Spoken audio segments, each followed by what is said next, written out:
ارشاد باری تعالی ہے قل ان صلاتی و نسکی و محیای و مماتی للہ رب العالمین، آپ کہہ دیجئے کہ میری نماز، میری قربانی، میری زندگی، میری موت، یہ سب رب العالمین کے لیے ہے، اللہ رب العزت کے لیے ہیں۔ تو اللہ تعالیٰ نے یہ قربانی کرنا انسان کے لیے اس کا بہت بڑا ثواب رکھا ہے۔ جب ذی الحجہ کا مہینہ آتا ہے تو ماہ ذی الحجہ جب آتا ہے تو یہ حضرت ابراہیم اور حضرت اسماعیل علیہ السلام کی یاد تازہ ہوتی ہے۔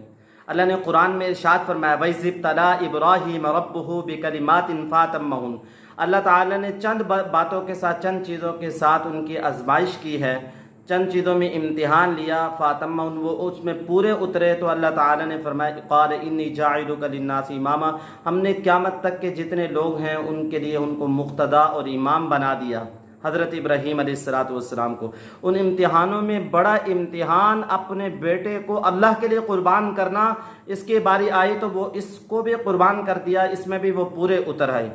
تو میرے محترم بھائیو، دوستو، بزرگوں، یہ قربانی کرنے کا ثواب ان دنوں میں اس سے بڑھ کر کوئی عمل نہیں ہے، اس کا بہت بڑا ثواب ہے۔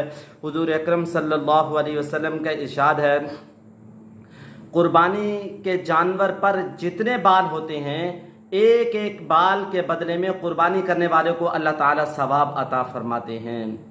دوسری حدیث، اللہ تعالیٰ کو قربانی کے دنوں میں قربانی سے زیادہ کوئی عمل پسند نہیں ہے۔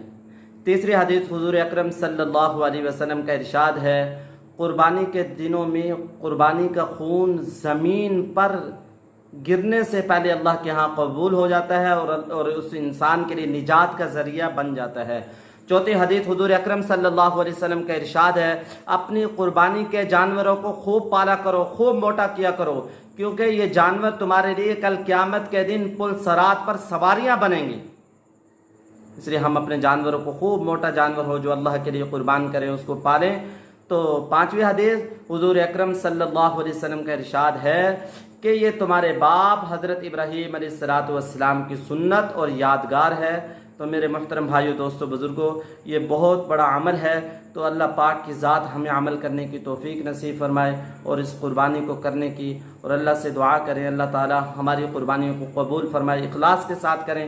جتنا اخلاص ہوگا اللہ تعالی، قربانی کریں، کوئی بھی عمل کریں، قربانی کے اندر اخلاص بہت ضروری ہے، جتنا اخلاص ہوگا اللہ کے ہاں قبول ہوگا۔